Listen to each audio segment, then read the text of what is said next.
sometimes people just can't handle my awesomeness.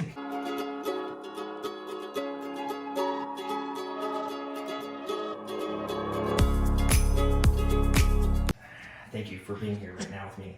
If you're watching this video, that means that you just got your final teeth. And so right now you're asking, how do I take care of this expensive vehicle in my mouth? I'm gonna tell you how. Just like a car, you have to have maintenance. I truthfully do not care if you have maintenance done here with me. Most people think that, like, you know, doctors are always trying to come for cleanings. Like, that's the last thing that I really care about. I actually don't, to me, it's just making sure that we keep, if this was a train, we want to keep it on the tracks, right?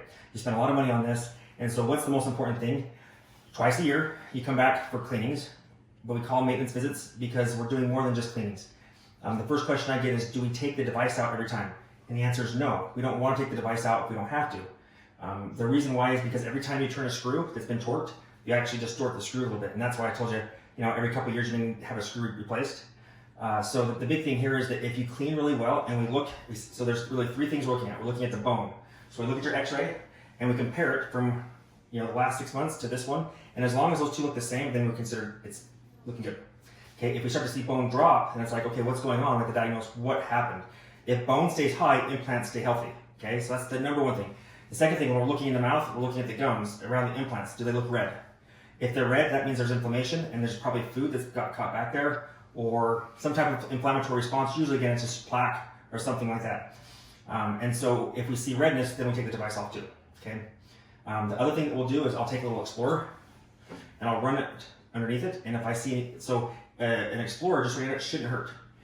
But if it starts to bleed, then that tells me that the surface has some plaque on it also. I'll take it off. So that's the gums. We're talking about the bone. And the third thing we look at is the screw itself. So we actually will uncover the access holes and we'll look in there and check each screw. If there's a screw that's loose, we'll tighten it and then we'll note it that this screw is loose on this date. And then we're going to look in the mouth and look for the bite and see if there's any interference that could cause that screw to come loose. Screws coming loose in zirconia is probably the most common incident in the first 6 months. Why? Because remember, you're dealing with a device that's so hard now that now it's not going to break. You know, your device breaking, it's strong. But now where is the tension? The tension is being isolated on the screw, right? So like if you're banging and you're grinding, and this is more for people who have double arch. You actually have a single arch, and so it's not as critical here. But if you have two hard objects hitting together, the vibration can cause that screw to loosen. But it's not the vibration of chewing and eating, it's more like a constant grinding and clenching. You know what I mean? It's like a churning. That's what can cause a screw to slightly. So we adjust the occlusion, and then we say, okay, we'll see you back in 6 months. And then we're gonna look again in 6 months, is it tight? If it's tight now, it's like, okay, what we did last time worked, okay? The biggest thing I see patients, the biggest mistake I see with patients is that they feel like they're doing so well, they just get busy, life's crazy, and they just don't come in for their cleanings. And then, you end up having patients that the device starts getting loose. And so it's not just one screw, now we have like 3 screws loose, and that's where it becomes really detrimental, because if say you bite down on something or you go to sleep and you clench and that screw's in a position, it snaps the screw off, right? Now we're doing a rescue mission trying to go save and see if we can get that little piece of screw out. If we can't get it out, now we have to replace a portion, the connection between the implant and the device, and it sometimes can take hours to do that, and it's expensive. And so it is my number one worst thing I hate doing. I don't want to go have to retrieve screws. So the 911 call, day or night, doc, I think my device is loose. That's like, I'm coming in, let's go, I'll meet you there. Because all it takes is to tighten it up, and then we look at the bite, and we're good. And sometimes patients will have just 1 or 2 adjustments. We schedule 1 adjustment, so we're gonna see you back in the next 2 to 3 weeks, is typical. You might be out 4 weeks now, I'm not sure. But we'll see you back, and then we'll check it. At that point, we're gonna check the screws right then also, okay? So again, the maintenance visit isn't just cleanings. It's looking at the bone, and that's what looking at the bone level. We're looking at the gums. We're looking at the screws, and then we're also looking at the occlusion. Like for you, it's important that I'm looking at the bottom, going, okay, how is this affecting your lower arch, right? You know, is there anything that we can do to try to help give you more time, right? Because if you have a zirconia on the top and natural at the bottom, and you're going through a lot of stress, that can cause damage to lower teeth, like we talked about, right? So it's going to be important for you to wear your night guard, which you don't have yet, but you will get it soon. I like patients to go and get used to it without the night guard, and then we introduce it after. Okay. So here's another thing: is make sure you bring your night guard to every single maintenance visit. Why? Because you're paying for it. Like it's like bringing a portion of your car, but not all of it. Because I see it is completely relevant to your overall maintenance that your night guard is in good working condition, especially for you because we want to protect that lower. We want to make sure that I know you want to end up going to the top, bottom also, but my goal is to try to preserve as much as possible, right?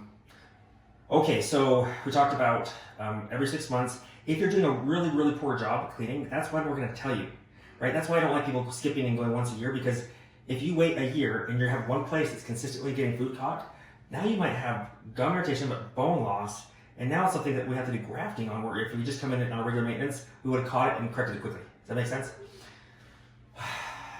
Now, what questions do you have for me? Okay. Well, that's the question. If you want your information, I recommend you have it anyways. You want your implants, everything like that, you keep it with you. But here's the thing is that you just want to make sure that you don't want to go to a doctor and get a cleaning if you don't have that information, because it kind of scares the doctor off. You know, I'd rather If you come with like a file saying, hey, you're just closer to me, and doc, you're not have to do this. It's the hygienist anyways. I heard you have a great hygienist. This is all my information. And they're going to be like, oh, you made it so easy? Okay, come on in.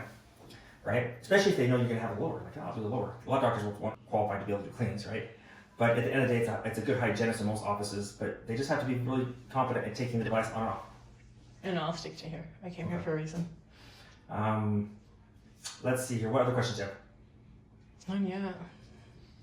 Not really. I mean, my biggest thing was worrying about how to maintain them, keep them. I know there was like a yearly checkup or something, and then what I could put on them, because I didn't want to stain them or discolor them.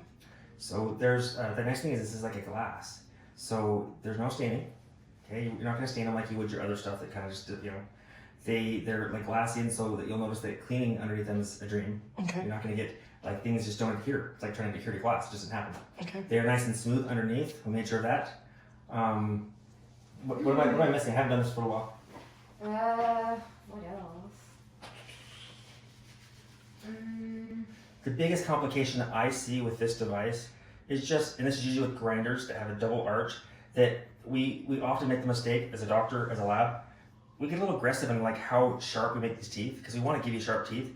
Sometimes people just can't handle my awesomeness. I just mean, like, sometimes the teeth are so sharp, it creates so much vibration that it's hard for the patient to get used to the bite. And so it comes down to just coming back a couple times to do a couple adjustments, and then we hit this sweet spot where it's like, okay, I'm good.